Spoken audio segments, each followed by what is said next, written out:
బంగ్లాదేశ్ అల్లర్ల కేసులో ఢాకాలోని international crime tribunal సంచలన తీర్పు వెలువరించింది.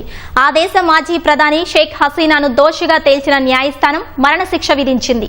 మానవత్వానికి వ్యతిరేకంగా నేరాలకు పాల్పడ్డారన్న అభియోగాల నేపథ్యంలో ఆమెపై పలు కేసులు నమోదయ్యాయి. వీటిపై వాదనలు విన్న ఇంటర్నేషనల్ క్రైమ్స్ ట్రైబ్యునల్ ఆమెను దోషిగా తేల్చింది. గత ఏడాది జూలై, ఆగస్టులో జరిగిన ఆందోళనలో 1400 మంది మృతి చెందారని న్యాయమూర్తి వెల్లడించారు. తనకు వ్యతిరేకంగా నిరసన చేస్తున్న వారిని చంపేయమని ఆమె ఆదేశాలు ఇచ్చారని పేర్కొన్నారు. ఈ కేసులో మాజీ హోంమంత్రి అసదుజ్జమాన్ ఖాన్ సైతం కోర్టు మరణశిక్ష విధించింది. పోలీస్ మాజీ చీఫ్ చౌదరి అబ్దుల్లా ఆల్ మమూమ్కు 5 ఏళ్లు జైలు శిక్ష విధిస్తూ తీర్పు వెలువరించింది. ఆగస్టు 5న ఢాకాలో నిరసనకారులపై ఆర్మీ కాల్పులు జరిపిందని, వారిపై హెలికాప్టర్లు, ప్రాణాంతక ఆయుధాలు ఉపయోగించాలని ఆమె ఆదేశించాలని మరో న్యాయమూర్తి తీర్పులో ప్రస్తావించారు.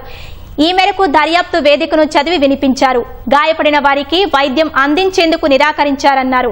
ఆమె అధికారంలో ఉండేందుకు బలప్రయోగం చేశారని పేర్కొన్నారు. తీర్పు ఇవ్వడంలో ఏదైనా ఆలస్యం జరిగితే క్షమించాలన్నారు. ఇక తీర్పు నేపథ్యంలో ఐసీటీ చట్టు భద్రతను కట్టుదిట్టం చేశారు.